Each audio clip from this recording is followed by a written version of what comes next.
Olá, bem-vindos a mais um episódio do podcast Walking Meeting. Hoje estamos na Mata dos Medos, na Charneca da Caparica, um nome muito curioso e uma experiência nova. Estamos prontos para alguns quilómetros de uma conversa com o José Lima, do Doutor Online.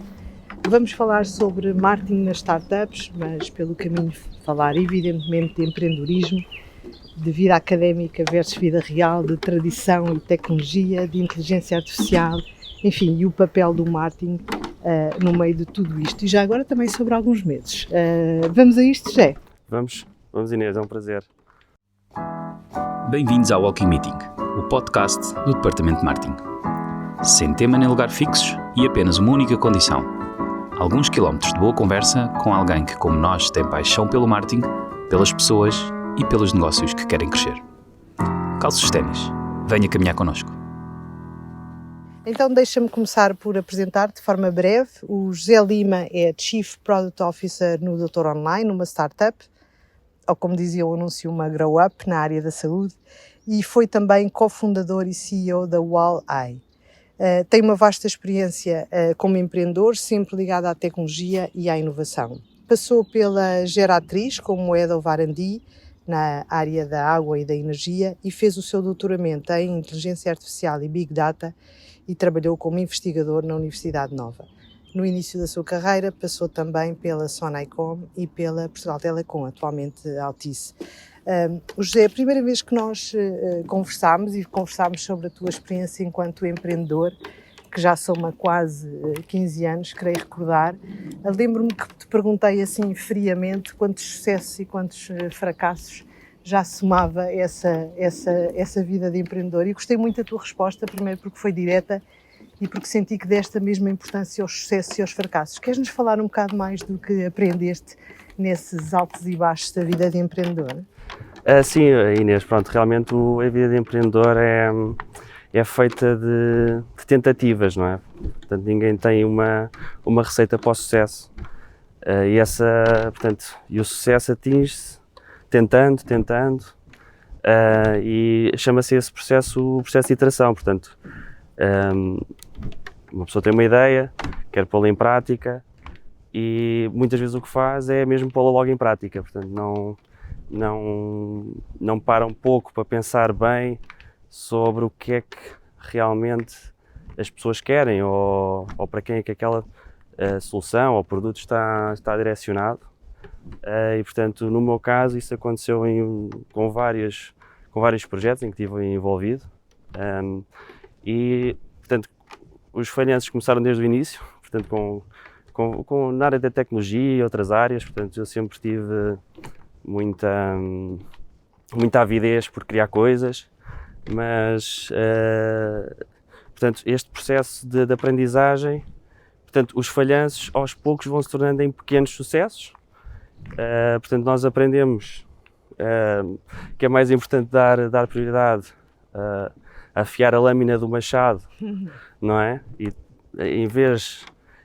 depois ter utilizar menos tempo a cortar um tronco do que, portanto, tentar logo cortar um tronco com uma lâmina romba, não é? Portanto, aqui o processo de preparação é muito importante, e realmente, portanto, o processo iterativo é algo essencial. E vão-se aprendendo com as falhas, e no meu caso houve muitas. Mas depois começaram a haver alguns sucessos. E tu, desculpa interromper-te, antes de irmos aos sucessos, tu dirias que esse sentimento de urgência que têm os empreendedores de ver coisas a acontecer, até se calhar também de alguma pressão financeira pelo resultado, é o que faz com que os fracassos sejam tão frequentes? É essa falta de preparação que tu dizias e de estudo prévio antes de ir para o mercado, dirias? Eu acho que é um misto de vários fatores. Portanto, há uma pressão financeira, claro, não é? Mas quem começa também muito cedo, portanto, vem habituado a, portanto, o falhar ou não conseguir é um falhanço, não é? Portanto, também há uma pressão social, até das pessoas dizerem: olha, agora estou a fazer este projeto assim ou assado, e depois o projeto falhar, não é? Portanto, e as pessoas querem ver resultados muito depressa, não estão habituadas também muito a esperar, e o não é visto como uma coisa negativa, quando assim não é. Portanto, o não é ótimo, mas vale ter um não rápido do que muitos sims falsos que nos levam em direções erradas, não é? Portanto, o não é muito importante. E dizias tu que cada vez que falhaste, sentiste que estavas mais próximo de um sucesso e que isso foi decisivo para o sucesso. Em que medida é que isso aconteceu? E também te pergunto se tiveste essa consciência logo ou tem lá agora com algum distanciamento? Tenho agora mais com algum distanciamento, portanto, inicialmente não me apercebia do não como, do insucesso como sendo algo positivo, não é? Neste momento, esse processo de aprendizagem levou-me a que muito mais rapidamente eu conseguisse perceber o que é que funciona e o que é que não funciona, e aqui o fundamental é mesmo mudar muito depressa. Ou seja, é perceber muito depressa que algo não funciona e fazer a mudança para se fazer uma nova tentativa. Falhar rápido, não é? Falhar rápido, exatamente. Olha, a tua experiência na academia, não só, enfim, na licenciatura, no doutoramento e depois como investigador, qual é o papel que teve e como é que tu vês hoje a academia versus o mundo das startups e do empreendedorismo? É uma equação que se combina ou estão afastadas? É uma pergunta complicada, Inês. Eu sempre tive uma paixão, desde que enverdei pelo mestrado e depois para o doutoramento, eu sempre tive uma paixão pela ciência e pela componente académica, o fazer ciência, inventar coisas novas, desenvolver coisas novas, sempre me moveu. No entanto, aquilo que eu noto é que, tem melhorado, mas há aqui uma barreira entre a componente académica e a componente depois empresarial. E realmente fazem-se coisas muito interessantes no desenvolvimento científico, não é? Que depois não são bem aplicados na componente empresarial ou na vida real das pessoas. Portanto, não há um pragmatismo na aplicação da ciência àquilo que depois são as necessidades reais de um público-alvo. E foi essa o entrave que eu notei no mundo académico, que me fez também afastar um bocadinho e focar mais na componente empresarial. Conta-nos um dos maiores sucessos da tua carreira profissional até agora, o Doutor Online. Conta-nos um bocadinho o que é e qual foi o caminho feito até aqui. O Doutor Online portanto, a nossa missão no Doutor Online é democratizar a saúde e levar os atos médicos e os serviços médicos a toda a gente, portanto, de uma forma imediata e sem barreiras. Portanto, nós no Doutor Online desenvolvemos uma plataforma de consulta online que começou aqui por Portugal e agora já estamos lá fora, noutros países.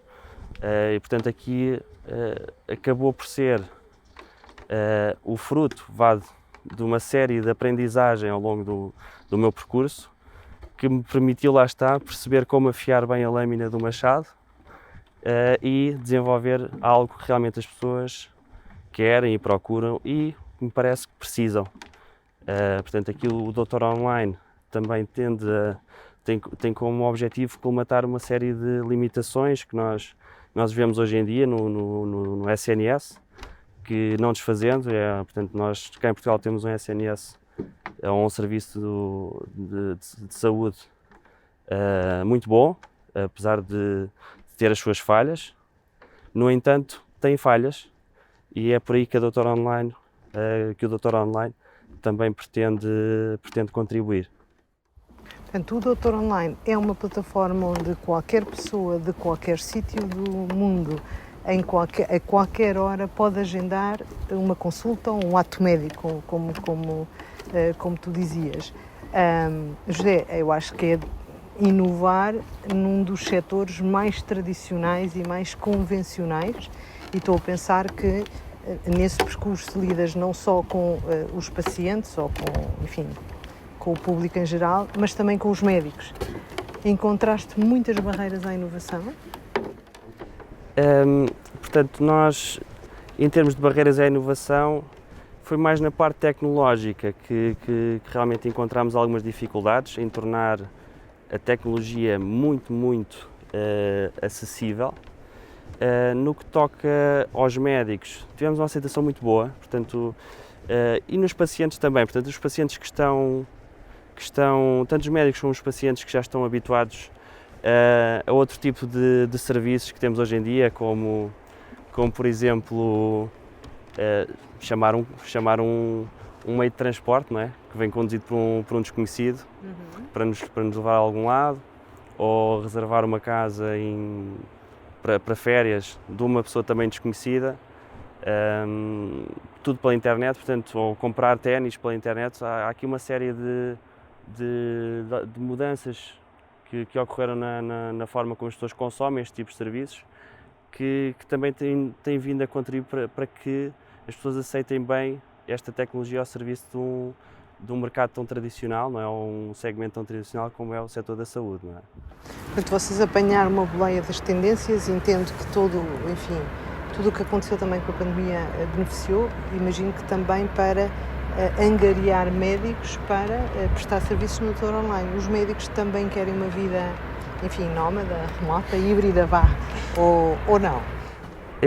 Sim, portanto, a vida remota depois de experimentar, é um pouco difícil depois voltar atrás, não é? E realmente quem experimenta gosta, e os médicos que aceitam o desafio de experimentar realmente veem que conseguem ter muito mais tempo para eles próprios, não é? Portanto, não têm que andar a deslocar-se para hospitais, para clínicas, etc. Se bem que ainda assim o podem fazer, mesmo trabalhando connosco.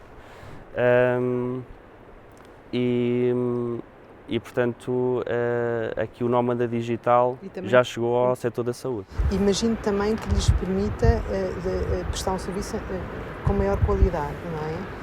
Eu acho que hoje todos nós, quando vamos a uma consulta médica mais tradicional, sentimos que estamos perante um ecrã do computador, às vezes nem a cara do médico conseguimos ver, e é tanta a recolha de dados, tanto o trabalho, enfim, burocrático, que às vezes sentimos que nem nos olham e até às vezes nem nos tocam, não é? E portanto o poder ter alguém que está mais centrado em nós, apesar de estar à distância, tem feito a diferença. Conseguem dar maior atenção ao paciente e uma consulta mais personalizada, com maior qualidade do que muitas vezes aquelas que nós vivemos, porque há filas de espera, porque está muita gente à espera, porque os médicos são muito pressionados, enfim, aqui sem qualquer juízo de valor, mas é a realidade do que está a acontecer. Sentes que dar esse serviço online nos permite a nós, pacientes, ter melhor qualidade? Sim, portanto, não só pelo facto de ser online, acho que pelo facto do online aliado a uma gestão muito bem feita ao nível de staff médico. Ou seja, é muito importante irmos adaptando sempre a procura à oferta. Portanto, é isso que nós fazemos diariamente. Ou seja, a nossa oferta de staff médico é dinamicamente fruto da procura, exatamente. Tu tens referido isso ao longo da nossa conversa, que é saber exatamente que problema estamos a resolver, a quem é que se destina, enfim, estar a fazer essa adaptação quase real-time da oferta e da procura. Isso tem muito a ver com marketing e com, desde logo, conhecer e estudar bem o público-alvo, as buyer personas, enfim, tudo isso. Isso é uma coisa que vocês fazem no Doutor Online? Sim, portanto, nós recolhemos estatisticamente o motivo pela qual as pessoas recorrem à plataforma. Portanto, se estivermos a falar, por exemplo, numa consultas de pacientes de psiquiatria, por exemplo, temos muita afluência de pacientes que procuram serviços na área da saúde mental, um pouco também relacionado com a pandemia, que impulsionou um pouco essa tendência e tem-se mantido mesmo pós-pandemia, e este é um exemplo. Portanto, na saúde mental temos estado sempre a atualizar os nossos serviços ou a nossa consulta para que seja o mais direcionada possível aos pacientes que nos procuram. E como tal temos que saber também qual o motivo pelo qual nos procuram, para que também consigamos direcionar bem quais os especialistas para determinado. Quais os especialistas e até o produto, o formato, Exatamente. o preço, enfim, Sim. todas as variáveis. Toda a José, comunicação. que feedback têm tido? Porque isto, enfim, vocês dizem no Doutor Online que isto não é o futuro, é o presente, mas eu diria que para muita gente ainda é um futuro e até distante. Mas vocês já têm números bastante impressionantes, além da presença em vários países. Dá-me uma ideia da escala, o número de consultas, enfim, como é que, em termos de dimensão, a quantas pessoas já chegam? Nós este ano esperamos chegar a 200 mil consultas. Portanto, nós neste momento estamos em Portugal, estamos na Irlanda e estamos em Inglaterra, no Reino Unido. E realmente temos... apenas um ano e meio? Sim, um ano e meio. Okay. Exatamente. Portanto, temos realmente... Identificámos aqui uma necessidade no mercado, não é? Portanto, na população, e creio que temos feito um bom trabalho, porque realmente as pessoas vêm, experimentam e voltam. Como é que medem a satisfação? Nós temos um sistema de ratings independente, que é o Trustpilot, e convidamos sempre todas as pessoas, todos os nossos pacientes a avaliarem-nos, e temos uma pontuação muito boa, portanto perto de 5, e já temos alguns milhares de reviews.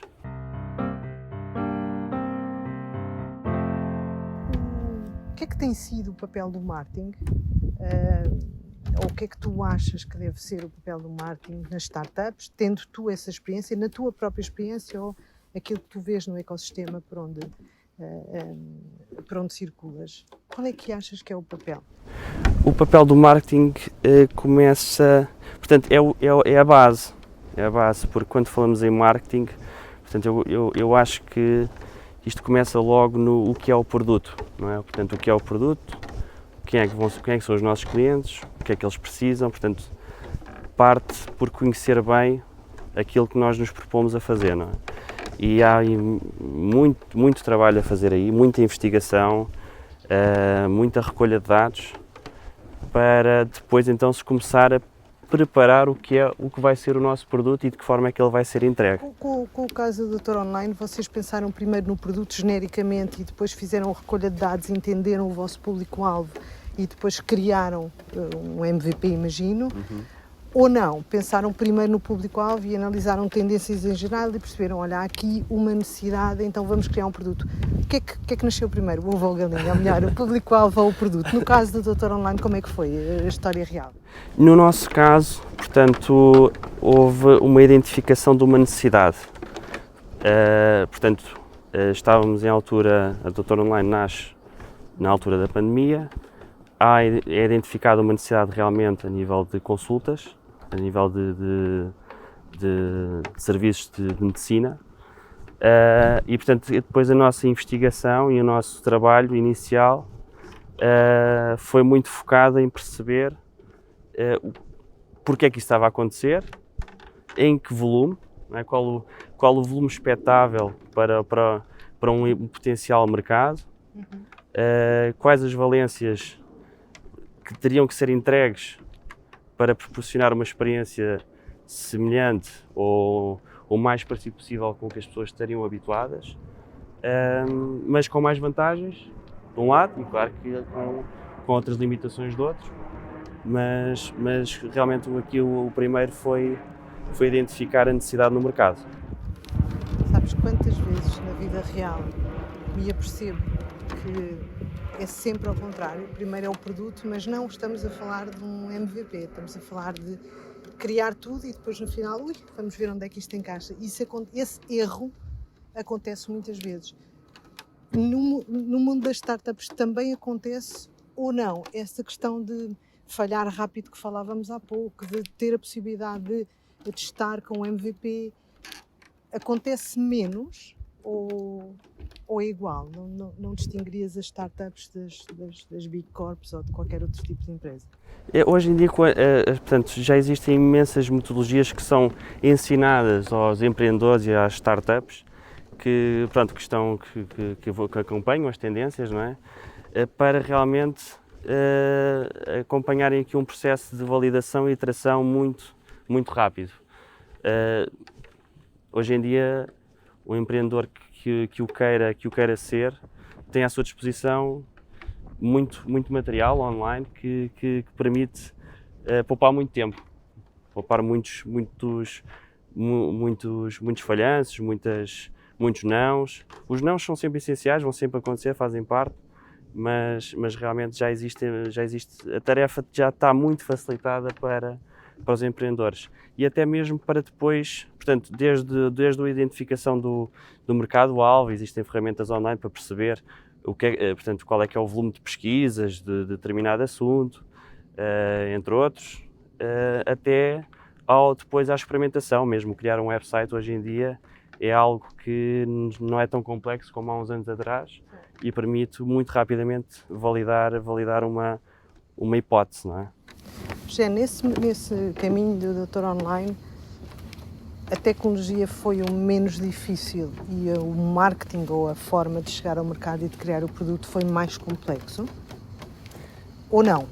Para mim... Ou talvez tu simplifiques a tecnologia porque é a tua área? Pois, no meu caso realmente, ou seja, para mim a tecnologia portanto, é complexa, mas é complexa, mas o marketing é mais complexo ainda, portanto o ir de encontro ao que... Portanto, só o facto de se conseguir dar a entender às pessoas que elas connosco conseguem ter uma consulta em menos de 5 minutos após a marcarem, que é algo que eu acho que é fenomenal, mesmo isso é difícil, ou coisas tão simples como essas são difíceis de fazer, de entregar essa informação às pessoas quando elas nos visitam pela primeira vez. Portanto, a nossa página inicial, os nossos anúncios, etc., têm que ser muito claros, tem que se trabalhar num funil, não é? Num funil para a captação da nossa audiência, até que há uma conversão, que realmente traduza uma experiência ali de utilização do paciente, que depois no final se traduza numa compra, numa marcação. Sabes que na minha pouca experiência com startups, admito, no que toca ao marketing, sinto sempre que é uma área muito necessária, porque normalmente os empreendedores são perfis mais técnicos e portanto faz todo o sentido haver um especialista de marketing na equação desde o dia 1. Eu acho que quanto mais cedo o marketing é colocado ao serviço de uma empresa, de uma ideia, exponencia os resultados, mas também sou suspeita para falar. Mas diria eu que normalmente numa startup dá-se muito peso à tecnologia e, portanto, e o marketing vem lá mais à frente. Às vezes não vem lá mais à frente porque também é uma área de desconfiança e de medo, já que estamos aqui. Também sentiste isso? Ou seja, eu acho que tu hoje és um evangelista do marketing, não é? Já deu para perceber e aprendeste com a tua experiência o quão importante é fazer esse trabalho prévio, mas não é assim que estão a maior parte das pessoas, pelo menos, e volto a dizer, na minha pouca experiência com a comunidade de startups. O marketing, portanto, eu tornei-me um fã do marketing. Eu sem marketing não consigo fazer nada, portanto... Mais alto, por favor. É verdade, portanto, hoje em dia, se me perguntassem se eu tivesse 100 mil euros para criar um produto novo, quanto é que eu investia em marketing? Se calhar eu investia 90 e investia 10 em criação de produto, porque realmente o marketing é algo que necessita de bastante investimento, portanto, isso é algo que é uma barreira para muita gente. Claro que consegue-se fazer coisas com um budget pequenino, não é? E fazer algumas validações muito pontuais que nos vão indicar qual é que é o caminho certo a perseguir, não é? Portanto, fazes, por exemplo, uma landing page e fazes uma campanha digital, testa-se com um budget pequenino, ok, houve uma conversão. Pronto, se calhar este é o caminho certo. Sabes, mesmo antes disso, na fase da estratégia, eu digo muitas vezes que na estratégia podemos sonhar.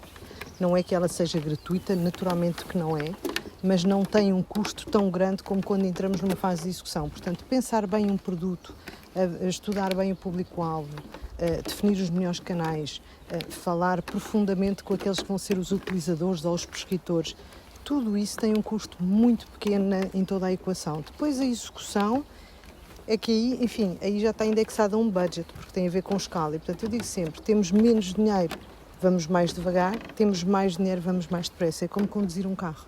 Não é? Se carregares no acelerador, gastas mais dinheiro, mas chegas mais rápido. E, portanto, acho que esse estigma do budget, às vezes investe-se tanto na área de tecnologia ou em qualquer outra área, para depois falhar, que se calhar, de facto, equilibrar mais o nível de investimento nas várias áreas, e aqui estamos a falar, obviamente, das áreas que nos são mais próximas, mas, enfim, tantas outras, recursos humanos, área financeira, enfim, tudo isso. Mas há esta... Porquê é que achas que isto acontece, José? Há medo, há desconfiança, Porque depois, na verdade, não é assim tão caro e até podemos testar, que é aquilo que tu estavas a dizer, e caro é quando investimos muito dinheiro e não temos nenhum resultado. Isso é que é ser caro. Quando nós investimos e produzimos resultados, isso não é ser caro, chama-se retorno. Como é que nós passamos mais esta mensagem às pessoas e porquê é que existe este medo em relação ao marketing? Eu julgo, portanto, eu sendo da área tecnológica, posso falar por mim, portanto, eu sempre fui educado, não é, na minha formação a desenvolver soluções e, portanto, uma pessoa normalmente foca-se para uma solução, para um problema muito específico que normalmente até nos é dado, não é? E aqui também, julgo que também tem um pouco a ver com o ensino, as pessoas estão muito habituadas a darem um problema e depois as pessoas trabalham numa solução. No caso de uma startup, onde o que queremos é criar um serviço, um produto, o problema não nos é dado de uma forma clara, não é? Portanto, nós não percebemos o problema, porque o problema é complexo, portanto, é uma necessidade, temos um público-alvo que tem determinadas características que não se conseguem perceber de forma logo direta, portanto, há aqui... É algo abstrato, não é? Temos aqui um... E em constante mutação. E em constante mutação, exatamente. De verão até é um público muitas vezes e de inverno é outro, portanto... Ou na primeira vez há um comportamento e a segunda é outro, portanto as variáveis são infinitas. Efetivamente. Exatamente, e portanto como o problema não é caro, não é claro, depois trabalha-se numa solução assumindo que o problema é simples, mas normalmente não o é.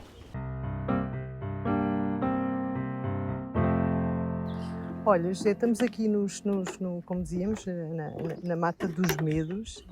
Não sei de onde é que vem este nome, deve ter uma história curiosa por trás.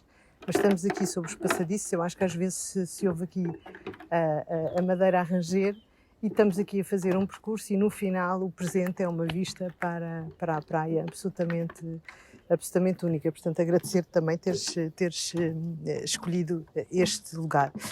Olha...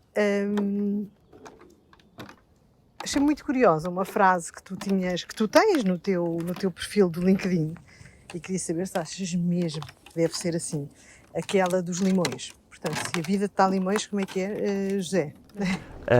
Pois, se a vida está a limões, o que deves fazer é desenvolver robôs que apanham limões autonomamente e depois então levantar capital para vender esses robôs a quem tenha limões para serem apanhados, não é? Aquela limonada feita à mão, caseira, fresquinha, tem os dias contados. São pontos de vista diferentes. Olha, isto obviamente queria que tu nos guiasses sobre o teu entendimento sobre o impacto que a tecnologia e especificamente tuas áreas, que sei que és um especialista, nomeadamente a inteligência artificial e Big Data, qual é o impacto que tu vês que isto vai ter nos mercados em geral e no marketing em particular? Eu julgo que a curto prazo vamos e estamos já a ver enormes mudanças e lá está em várias áreas, vários componentes, na área tecnológica, no marketing, até na saúde vamos ver. Portanto, nós até enquanto doutor online já estamos a aplicar a inteligência artificial em benefício da saúde. Eu acho que eventualmente as profissões vão evoluir para que sejamos todos muito bons a utilizar a inteligência artificial, porque realmente encurta-nos muito tempo e ajuda-nos bastante. Portanto, eu acho que, e nota-se, portanto, basta olhar para os números de adoção do chat GPT, que são astronómicos, para perceber que estamos perante uma mudança muito grande. Como é que nos vamos distinguir enquanto profissionais, José? Na rapidez da adoção, disseste agora, mas quando tiver a adoção feita, como é que nos distinguimos? Onde é que fica a limonada e a criatividade? Eu acho que a criatividade humana é difícil de replicar, ainda assim, portanto, nós não nos podemos esquecer que a inteligência artificial é com base em modelos que são aprendidos naquilo que existe, não é? Mas o que existe vai sempre mudando, portanto, o que havia há 100 anos é diferente do que há hoje e, portanto, é preciso a criatividade humana para fazer essa mudança, essa transição, e eu acho que o nosso papel de evolução vai sempre cá estar e a inteligência artificial vai ser depois utilizada em ferramentas do dia-a-dia, portanto o nosso comum Word já não vai ser da mesma forma, o nosso comum Teams já não vai ser da mesma forma, os nossos programas de ilustração gráfica já vão ter outras componentes e acho que vai evoluir por aí, mas no final os end-users seremos sempre nós. Diria também que a capacidade de identificar de forma clara o problema, que tu dizias isso há bocado, nós estamos todos muito habituados a que ele nos seja dado e que esteja muito claro e conseguimos agir sobre ele. Mas tudo isto continua a mudar a uma enorme velocidade e, portanto, o aplicarmos-nos a identificar de forma clara esse problema pode fazer a diferença com o uso da tecnologia, porque os dados são absolutamente essenciais para a identificação desse problema, mas de facto a tecnologia parece-nos traz muitas coisas boas. Realmente a história do Doutor Online é incrível, porque eu acho que nós não estamos habituados a isso, mesmo a clicar num botão e ter uma consulta no dia em que nos é possível, no dia em que o nosso mindset está para ali, no dia em que a nossa agenda permite, no dia em que temos a privacidade que precisamos, no dia em que temos uma urgência. Portanto, acho que estamos habituados a que tudo isto é muito difícil, é muito caro, implica muito tempo da nossa parte e, portanto, começarmos a acreditar que sim, passados 5 minutos podemos estar a falar com um profissional igual àquele que está num hospital ou numa clínica, que está a olhar para nós. E eu lembro quando conheci o Doutor Online, questionava, então, e ninguém nos toca, então não nos auscultam. E tu arrebataste-me com um número que é 99% das consultas não têm auscultação, uma coisa parecida, não é? E, portanto, nem sempre é necessário, mas o Doutor Online e as consultas online podem ser parte de uma jornada e, portanto, eu posso ter uma consulta ou um ato médico online que depois continuo no mundo físico, que depois é seguido no online. Vês esta mistura física e digital no futuro do Doutor Online, ou no presente, se calhar? Vemos já no presente, portanto, tal como eu mencionei inicialmente, portanto, realmente aqui uma das limitações que existem hoje em dia é nos serviços nacionais de saúde, não só em Portugal, mas como noutros países. Nós cá em Portugal há pacientes à espera de uma consulta de especialidade por mais de um ano. Tempo demais, sim. Okay? E há cerca de 2 milhões de pessoas que não têm sequer médico de família. No entanto, há determinados atos médicos que nós não pretendemos substituir, portanto, uma intervenção hospitalar é essencial. O Doutor Online não pretende substituir um hospital, por exemplo. Aqui o que nós pretendemos fazer é realmente aliar um serviço muito rápido, que nos permite, por exemplo, num caso que é simples, um exemplo muito comum, uma infecção urinária, convém ser diagnosticada muito depressa. Portanto, diagnosticada depressa, medicada depressa, para continuar a ser um caso simples. No entanto, se estivermos à espera dias e dias a fio por uma consulta, uma infecção urinária às tantas pode se tornar um caso muito sério que já necessitará de intervenção hospitalar. E, portanto, diagnóstico rápido. Exatamente, portanto, aqui o nosso objetivo é um diagnóstico rápido, uma realização rápida de exames ou de medicação, e, portanto, uma pessoa com o Doutor Online consegue ser diagnosticada e estar na sua farmácia em meia hora a levantar um medicamento, coisa que não é muito possível Acho que ainda nem a nossa cabeça acredita nisso, sabes? É preciso mesmo experimentar. Mas é verdade, depois de experimentar, como tu dizias, tens muita gente que volta e repete, porque de facto, mas a primeira barreira é realmente experimentarmos e acreditar que tudo isso é possível. Sim. Na verdade, o Serviço Nacional de Saúde e a linha da Saúde 24 é isso. Mas não é online, também é diagnosticar rápido, redirigir, é telefónico, enfim. Exatamente. Mas também já é um serviço remoto. Já é um serviço muito, muito útil. Certo. Portanto,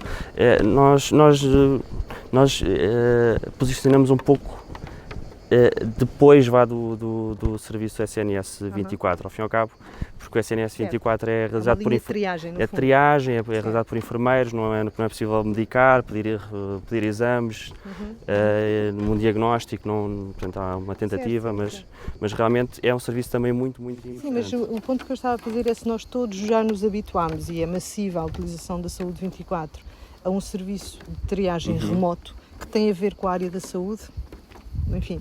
Talvez nós estejamos assim tão... Estamos a um passo. Estamos a um passo.